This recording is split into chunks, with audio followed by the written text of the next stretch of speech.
We are building a new home for Shir Hadash. I go to ShirHadash every Shabbos. I love ShirHadash because as a woman, I'm able to kiss the Sefer Torah and raise my voice in song. I had my bar mitzvah in ShirHadash. I love ShirHadash because I feel at home. I had my simcha at ShirHadash. I love the friendship and the warmth. At ShirHadash, I have cholent. I created the Chesed Fellowship at ShirHadash. Hi, come to ShirHadash. We have an aliyah waiting for you. At ShirHadash, I dance. I took shiurim at ShirHadash. I learned to daven in Hebrew at ShirHadash. When you come to ShirHadash, there's always a space at our table for you. I get a spiritual high when davening at ShirHadash. I'm also the only person clapping out of tune. I meet my friends at ShirHadash. I met my wife at ShirHadash. I painted the walls and helped tile the floors at ShirHadash. I went to God in ShirHadash. That you can actually feel your prayers going up to heaven. At ShirHadash, I sing. I had my best at ShirHadash.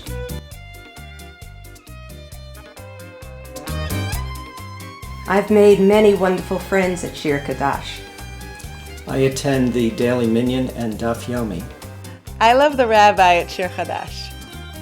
I did my national service at Gan ShirHadash. I love the Rebbitzin at ShirHadash. I'm a ShirHadash Gan mom. Every day that we live in Yerushalayim is like a new song, and every time we go to ShirHadash, we're singing a new song. We are always inspired by the Joshua on Shabbat. ShirHadash makes me feel at home. Basically the shir. It's about community. A place where every Jew can feel comfortable. At ShirHadash, I have my family, literally and figuratively. And it's fun to be here. ShirHadash is fun, it's friendly, it's funky, and it's home.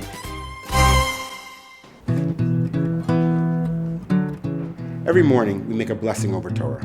And following that blessing, we read a little Torah. And what's the text that we study after making that blessing? It's the priestly benedictions. Yivarechecha Hashem v'yishmerecha. May God bless you and keep you. And the question is, of all the pieces of Torah study that we could be engaged in, why do we look at that piece of Torah? And the answer, according to the Tiferet Shlomo, is as follows. You need to know that your Torah study has to bring blessing to the world.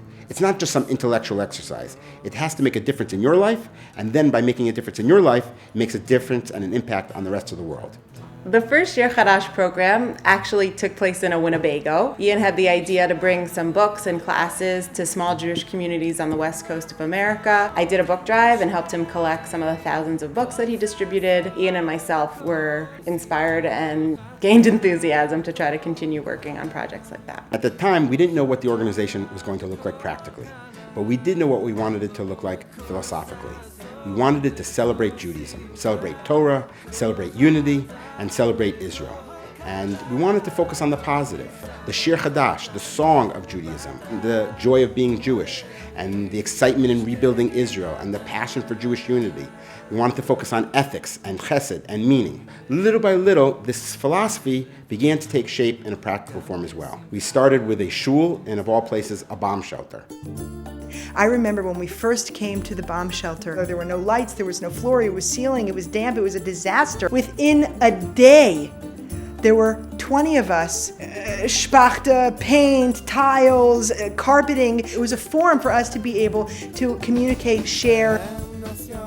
Young, old, very observant people who were dabbling here and there with Judaism. Even though none of us were like one another, the one thing we shared was that we valued our differences. We tried to find new and other innovative programs that might be able to promote our vision of Judaism. I had the opportunity almost a decade ago to create the first ShirHadash Chesed Fellowship program. We started an ethics Beit Midrash, a Chesed Fellowship program, a Yom Chesed, a Unity Beit Midrash program. We rented a small apartment and threw in 12 bunk beds so that we could always host different guests for Shabbat. We called it Hospitality House. There was a Shabbat hospitality home that I could stay in exchange for volunteering for the organization. I also had my office there. It was in a building that was called the Cursed Building, and therefore not many people liked to rent there, and the rent was cheap. In addition to that, we used to have singles programming and concerts, whatever we could think to promote this vision of Judaism. Corresponding with the opening of that first very small office of ShirHadash was actually a time that was very hard in Israel. It was at the height of the Intifada. One morning when I was home and Ian was in this small office down the street. I was shaken out of my desk, and there was a bombing that took place right across from the playground my daughter Gabriella used to play. The suicide bombing. That Friday night, we took our services and we sang with respect, but also at the same time with a tremendous amount of joy, with all our hearts and all our soul, at the sight of the terrorist attack, to respond to that spiritual attack, to say, this is a place where Jews want to live. This is a place where Jews are going to come and continue to come. And they're going to celebrate, and they're going to be filled with joy of returning to Israel and rebuilding Israel. I came to Israel very much on my own. I didn't have family in Jerusalem. I didn't have many friends. And you need some sort of community or place where you can feel at home. And I think I very much felt that in ShirHadash and the Pear family. They're very welcoming. It's great to have Anglo speakers, making your integration a little easier. Coming to Israel, especially from the United States, it's a wonderful, warm feeling, but it's difficult. And ShirHadash definitely makes the landing a lot softer and a lot easier. After Nachalot, we moved to the German colony part of town. And we found a hall that, believe it or not, used to be an illegal gambling casino. One night in the middle of the night, it was raided, they were kicked out, and it became available for rent the next day. So we took advantage of that. And in addition to the shul and the educational activities, at that point in time, we also opened up a Gan Yeladim, an early childhood center. אם השם לא יבנה בית שב עמלו בוניו בו אם השם לא ישמור עיר שב שקד שומר כחיצים מהגיבור כן בני הנעורים אם השם לא יבנה בית שב עמלו בוניו בו אם השם לא יבנה בית שב עמלו בוניו בו אם השם לא ישמור עיר שב שקד שומר כחיצים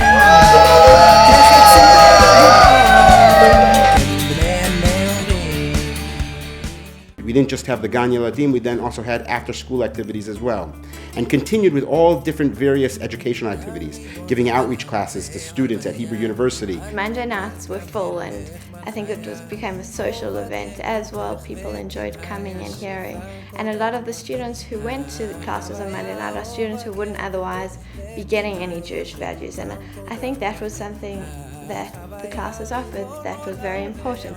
Working with birthright students when they come in, going to their place and giving lectures, as well as welcoming them to shul and giving them a positive Shabbat experience. Youth groups we began working with. The counselor came over to me and he said to me, Yona, I want you to know that, as a youth group, we go to quite a few different shuls, and we are a non-Orthodox youth group. However, of all the shuls we've been to, of all the synagogues we've been to, yours has been the most welcoming and the most friendly. After we thrived there for 3 or 4 years, we expanded so much we had to move out of that location, and we found a local elementary school gym where we daven on Shabbat, as well as rented an additional facility, as well as used people's homes for all our various activities. Another wonderful thing about ShirHadash is you never know who you're going to be sitting next to. Celebrities, what would be some of the VIPs, political dignitaries, whether it be the American senators visiting here. Recently, we've gotten involved in something called spiritual diplomacy. It's a Friday night that a group from San Francisco was at our home, and this particular group was actually one who was more oriented towards the left. They were activists. And one of the people at the end of the night, a Native American, began to cry. And I asked him, why are you crying? And he said, in his life back in San Francisco, he was one of the supporters of a mural that they created, which had an Israeli soldier stepping on a Palestinian with blood gushing out of his head. And now that he's come to Israel, now that he's seen the Jewish people at a Friday night service, now that he's sat at our Shabbat table and seen my daughters falling asleep underneath the table, he can't believe that he supported what he did in San Francisco. And he said, at this point in time, I commit myself to never again do that. And not only that, everything that I've done in the negative, I'm now going to try to correct and do in the positive. And that's why I think it's important to bring these groups to Israel and let them experience an authentic Jewish experience, services, as well as talking about Judaism. Let them see what Israel and Judaism is all about. Last year, I wrote a book. Got a little bit involved in the publishing business and put together a very successful book called The Accidental Zionist. Again and again and again, trying to promote this vision of Judaism wherever we could. Something I feel about Shir Hadash is that the people there take Torah very seriously without taking themselves too seriously. They enjoy humor. That is a tone that I think is set by my husband. The learning is a constant learning. Rabbi Pear has a tremendous gift of being able to take the Torah Parsha every single week and make it meaningful to everybody in today's world. For the first time in 54 years of my life, I'm learning Gemara every morning for an hour.